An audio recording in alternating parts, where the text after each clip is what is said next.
Hi, this is Ithiar from Bimser International, and in this video, you will learn how to design a dashboard on eBA. Let's get started. The dashboard module in eBA is a visualization tool, and with it we can create panels like the ones that I'm showing right now.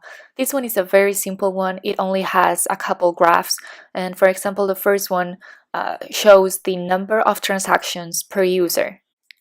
The way to create these dashboards is with the dashboard designer, and there are three types of elements: the dashboards, the layouts, and the widgets.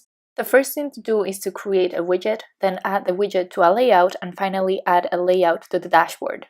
We can add different types of widgets: a graph, a table, a card, a map, or even a web page. I'll select the widget about the transactions per user that we just saw on the dashboard.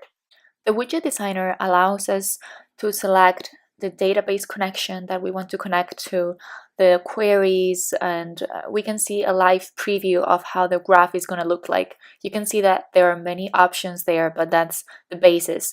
You only select the database and the query, and that's enough to create that graph. Once we have the widgets, we can go ahead and add them to a layout.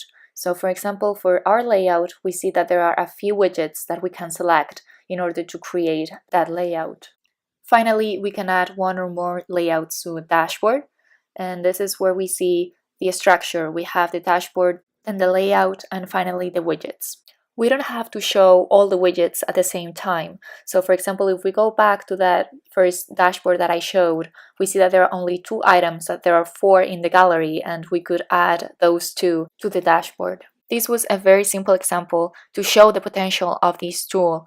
And of course, we could create many different scenarios and use it, for example, to track KPIs. Thank you so much for watching. If you liked this video, don't forget to give it a thumbs up and subscribe to our channel. If you want to learn more about the database connections and how we manage eBA, make sure to watch this next video.